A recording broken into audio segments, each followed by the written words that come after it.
বাংলায় তো ভোটের উৎসব চলছে, সবাই জানো।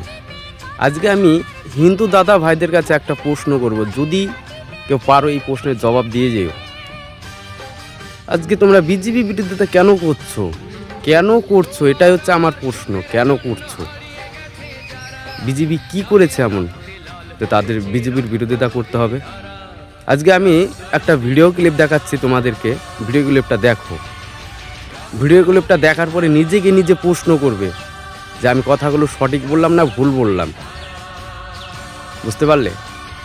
আজকে মাননীয় মুখ্যমন্ত্রী আমাদের মমতা ব্যানার্জি, সে 1500 টাকা দিচ্ছে, আর এই 1500 টাকার পিছনে পড়ে আছো।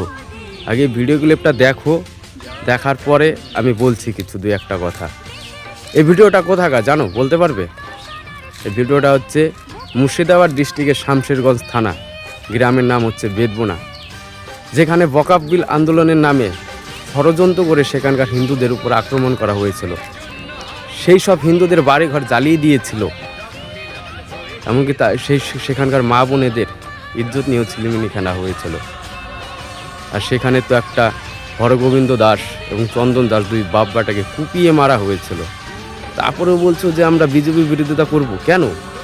আজকে যদি এই রাজ্যে যদি বিজেপি সরকার থাকতো তাহলে এই ঘটনা কোনোদিনই ঘটতো না। আর সেই ঘটনায় সেখানে পুলিশ অপদার্থ ছিল, অপদার্থ পুলিশ, সেখানে কিছুই করতে পারেনি পুলিশ।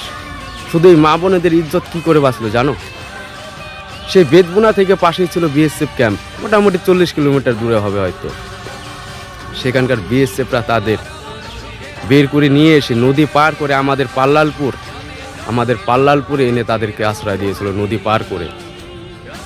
ভিডিওতে যে নদীটা দেখতে পাচ্ছ, এটা সেই ভাগীরথী নদী, ফারাক্কা ব্যারেজের। আর সেখানকার মা বোনেদের কারা রক্ষা করেছিল জানো? আমাদের মতন ছেলেরা রাত জেগে।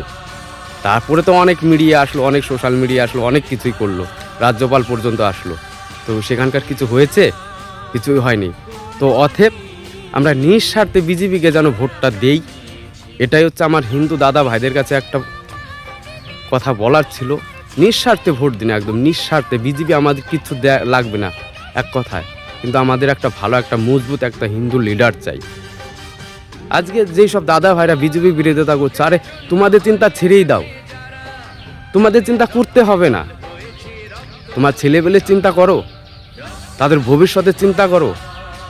আজকে যেখানে চন্দন দাস, হরগোবিন্দ দাসকে যেখানে হত্যা করা হয়েছে, তার পরিবারের কথা একবার ভাবো। এই পরিবারটা যদি তোমার থাকতো কি করতে, তাই বলো? আরে এইভাবে তোমরা এমন একটা মজবুত লিডার বানাও পশ্চিমবঙ্গে, যেন সে আসলে একটা লিডার হয়।